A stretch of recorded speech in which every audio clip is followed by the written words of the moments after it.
guys, வணக்கம். இன்னைக்கு Pandian store சீரியல்ல என்ன நடக்குது அப்படின்றத பார்க்கலாம். சோ ஃபர்ஸ்ட் சீன் என்ன காட்டுறாங்க அப்படின்னா நம்ம கோமதி அண்ட் தங்கமயில் ரெண்டு பேரும் பேங்க்குக்கு வந்துடுறாங்க. சோ லாக்கர் ரூம்க்குள்ள வந்து கோமதி போயிடுறாங்க. வெளியே தங்கமயில் வெயிட் பண்ணிட்டு இருக்காங்க. அந்த நேரம் கரெக்டா பாக்யம் கால் பண்றாங்க. சோ கால் பண்ணி என்னடி ரீச் ஆயிட்டியா, ஹனிமூன் போனியா ரீச் ஆயிட்டியா அப்படின்ற மாதிரி கேட்டுட்டு என்ன வந்த கால் கூட பண்ணி இன்ஃபார்ம் பண்ண மாட்டியா அப்படின்ற மாதிரி கேட்குறாங்க.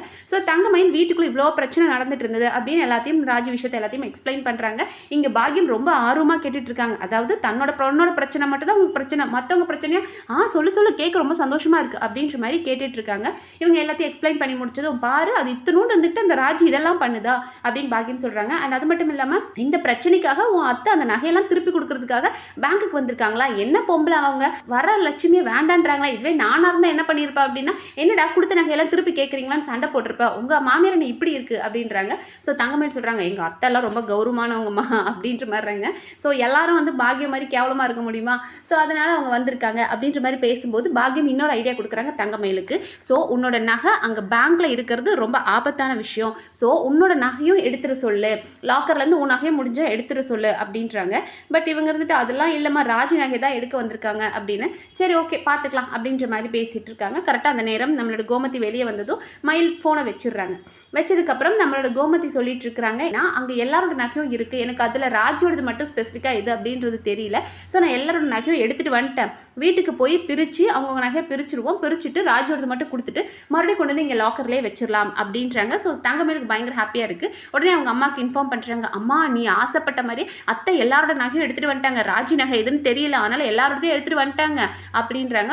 ஸோ இந்த இடத்துல பாக்யம் ஐடியா கொடுக்குறாங்க, எப்படியாவது அதை கொண்டு வந்து உன் கையில் வச்சுக்கோ, வீட்டில் கொண்டு வந்து வச்சிரு, நான் ஏதாவது ஒரு ரீசன் சொல்லி வாங்கிட்டு போயிடுறேன் அப்படின்றாங்க. பட் நம்மளோட தங்கமயிலுக்கு தான் என்ன ரீசன் சொல்கிறது தெரியல, என்னமா சொல்கிறது அப்படின்போது எதாவது சொல்லி வாங்கி வீட்டில் வைடி அப்படின்னு மிரட்டுறாங்க. ஓகே அடுத்த சீனில் என்ன காட்டுறாங்க அப்படின்னா இங்கே அரசி வீட்டில் இருக்கிறாங்க. நம்மளோட மீனா ராஜி ரெண்டு பேரும் கோயிலுக்கு போயிட்டு வந்துட்டு அரசி கிட்ட திருநீர்லாம் கொடுக்குறாங்க இந்த அப்படின்றாங்க. அவங்க திருநீர் எடுத்துக்கிறாங்க. பட் அரசி வந்து இவங்க ரெண்டு பேர்ட்டையும் பேச மாட்டாங்க. ஸோ மீனா கேட்குறாங்க என்ன உன் பிரச்சனை, வீட்டில் பெரியவங்க தான் எதுவும் புரிஞ்சுக்காம பேசுகிறாங்க அப்படின்னா நீயும் எங்ககிட்ட பேசாமல் இருக்கிறியா அப்படின் போது அரசி சொல்கிறாங்க, ஆமாம் நீங்கள் பண்ணது தப்பு தானே, வீட்டில் இருக்கவங்க எல்லாருக்கிட்டையும் போய் சொல்லி இப்படி நடந்துக்கிட்டீங்களா, இது தப்பு தானே, இதனால எவ்வளோ பிரச்சனை வந்துச்சு அப்படின் போது மீனா எக்ஸ்பிளைன் பண்ணிட்டு இருக்காங்க. சரி இப்போ ஒரு சுச்சுவேஷன் யோசிச்சுக்கோ, உனக்கு கல்யாணம் ஆகி போகுது, உன் புருஷனுக்கு ஒரு கஷ்டம் அப்படின்னா நீ உன் ஹஸ்பண்ட்காக ஹெல்ப் பண்ண மாட்டியா அப்படின் போது அரசி டெஃபினட்டாக பண்ணுவேன் அப்படின்றாங்க. அதே மாதிரி தான் இவளும் பண்ணா, இவளும் பார்க்குறா கதிர் ஒரு நாளைக்கு எவ்வளோ கஷ்டப்படுறா, காலேஜும் போயிட்டு பார்ட் டைம் வேலை பார்க்குறான், மாதம் 10,000 ரூபா கொடுக்குறான் அப்படின்போது அவ்வளோ கஷ்டப்படுறான், அவனுக்கு ஹெல்ப் பண்ணணுன்றதுக்காக தான் ராஜி இப்படி பண்ணாலே தவிர வேறு எதுவும் இன்டென்ஷன் கிடையாது அப்படின்ற மாதிரி சொன்னதும் நம்ம அரசி அதை புரிஞ்சுக்கிறாங்க. சாரி அண்ணி அப்படின்றாங்க. சரி ஓகே நீ புரிஞ்சுக்கிட்ட மாதிரி எல்லாரும் புரிஞ்சுக்குவாங்க அப்படின்னு சொல்லி இந்த ப்ராப்ளம் சால்வ் ஆயிடுச்சு. ஸோ அந்த நேரம் நம்மளோட கோமதி வராங்க, ஜுவல் எல்லாம் எடுத்துகிட்டு வராங்க. வந்துட்டு ராஜி கிட்ட சொல்கிறாங்க எல்லாரோட நகையும் எடுத்துகிட்டு வந்துட்டேன், இதில் உங்கள் அம்மா நகை ஏதோ அதை பார்த்து கரெக்டாக எடுத்துக்கோ, ஒரு சின்ன திருகாணி கூட விட்டுறாது, அப்புறம் நாளைக்கு அதுக்கும் பிரச்சனைக்கு வருவானுங்க, எடுத்து வச்சிரு அப்படின்றாங்க. அண்ட் மீனாவை கேட்குறாங்க அடுத்தது என்னம்மா உங்கள் வீட்டிலேருந்து ஏதாவது பிரச்சனை பண்ணுவாங்களா, உங்கள் அம்மா கொண்டு வந்து நகையை கொடுத்தாங்க, நாளைக்கு உங்கள் அம்மா இந்த மாதிரி சண்டைக்கு வருவாங்களா அப்படின்றாங்க. அண்ட் மீனா சொல்கிறாங்க இல்லை அப்படிலாம் வரமாட்டாங்க, வந்தாலும் நான் பார்த்துக்கிறேன் அப்படின்ட்டு இருக்கிறாங்க. அண்ட் ஒவ்வொருத்தரும் அவங்கவுங்க ஜுவல்லை எடுக்கும் போது தான் பார்க்குறாங்க தங்கமயிலோட நகை கருத்து இருக்கு, அப்படியே திருடனுக்கு தேல் கொட்டின மாதிரி என்னடா பண்ணுறது அப்படின்ற மாதிரி தங்கமயிலுக்கு பயங்கர டென்ஷனாக இருக்குது. எல்லாரும் அவங்கவுங்க ஜுவல்லை எடுத்துகிட்டு இருக்கிறதுல இவங்க யாரும் பார்க்கல. ஸோ எடுத்து வச்சுட்டு ஐயோ கருத்து போச்சேன்னு யோசிச்சுட்டு இருக்காங்க. அந்த நேரம் நம்மளோட அரசி வந்துட்டு அண்ணி அந்த காசு மாலை ரொம்ப அழகாக இருக்கு அண்ணி கொடுங்களேன் நான் போட்டு பார்க்குறேன் அப்படின்றாங்க. ஸோ தங்கமயிலுக்கு பயமாக இருக்குது இதுவா அப்படின்றாங்க. அண்ட் கோமதிட்டு ஏய் சும்மா இருடி எதுக்குடி உடனே நான் நகையா இல்லை அப்படின்போது இல்லைம்மா எனக்கு அது ஆசையாக இருக்குது அண்ணி கொடுங்க நீ நான் போட்டு பார்க்குறேன் அப்படின்னு கேட்கும்போது கரெக்டாக நம்ம பழனி வந்துட்டாரு. ஸோ பழனியை பார்த்ததுமே தங்கமயிலுக்கு ரொம்ப சந்தோஷம்.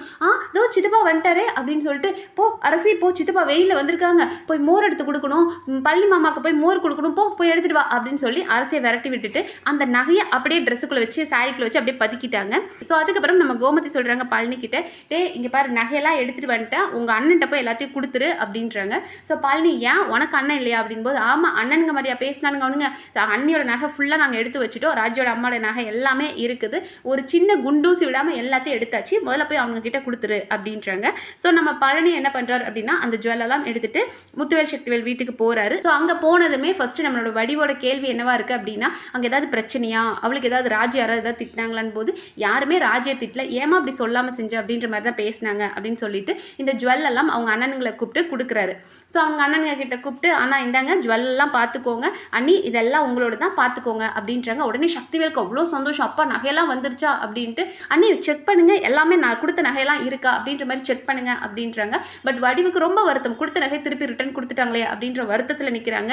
அண்ட் மாரியும் சொல்கிறாங்க, அக்கா இதுக்கு மேலே அதை திருப்பி கொடுக்கவும் முடியாது, எடுத்து செக் பண்ணுங்க அப்படின்றாங்க. பட் இந்த இடத்துல வந்து நம்மளோட வடிவு அதை செக் பண்ணாமல் அப்படியே வச்சிட்டு இருக்கிறாங்க.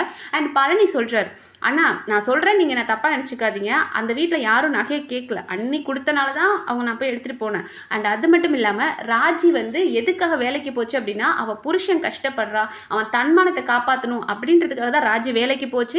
அதோட யூஸ்க்காகவும் தான் ராஜி போச்சே தவிர வேற வந்து வேலைக்கு போய் தான் சம்பாதிச்சு தான் சாப்பிடணுன்ற அவசியம் கிடையாது. தங்களோட தன்மானத்தை காப்பாற்றிக்கிறதுக்காக தான் வேலைக்கு போனாங்க அப்படின்ற மாதிரி பேசிகிட்டு இருக்காரு. அதை கேட்ட வடிவு அப்படியே வருத்தத்தில் இருக்காங்க. அதோட இன்னைக்கு எபிசோட் முடிச்சிட்டாங்க. ஸோ இன்னைக்கு எபிசோட்ல நம்ம எதிர்பார்த்தது, இன்னைக்கு நகை எப்படியாவது தங்கமயிலோட நகை எப்படியாவது மாறி ராஜி வீட்டுக்கு போயிடுச்சுன்னா பிரச்சனை பெருசாகும் அப்படின்னு நினைச்சோம். பட் அந்த ட்விஸ்ட் ஓப்பன் ஆகிற மாதிரி தெரியல. பட் இந்த நகை கருத்து போயிருக்கு இல்லையா, இந்த கருத்த நகையை மறுபடியும் வீட்டில் இருக்கவங்க யாராவது பார்த்து பஞ்சாயத்து ஆகினா தான் வாய்ப்பு இருக்கு. ஸோ இந்த மாதிரி ஏதாவது சுவாரஸ்யங்கள் அப்பப்போ வந்துட்டு தங்கமயிலும் மாட்டினா தானே இன்ட்ரெஸ்டிங்காக இருக்கும். ஏன் டேரக்டர் அந்த டச் கொடுக்க மாட்டார் அப்படின்னு தெரியல. பட் மரண பீதியில் நம்மளோட தங்கமயில் இருக்காங்க. ஐயோ நகை கருத்து இருக்கு, இது எப்படியாவது ஒழிச்சு கொண்டு போய் ரூம்ல வச்சிருமேன்ற பயத்தில் இருக்காங்க. ஸோ பாப்போம் அது வெளியே யாருக்காவது தெரிய வருதா, பஞ்சாயத்து ஆகுதா அப்படின்றத வெயிட் பண்ணி பார்க்கலாம். அண்ட் இன்னைக்கு எபிசோட் பற்றி நீங்கள் என்ன நினைக்கிறீங்கன்றத கமெண்ட் செக்ஷனில் சொல்லுங்கள். அண்ட் இந்த வீடியோ உங்களுக்கு பிடிச்சிருந்தா சப்ஸ்கிரைப் பண்ணி சப்போர்ட் பண்ணுங்கள். நன்றி.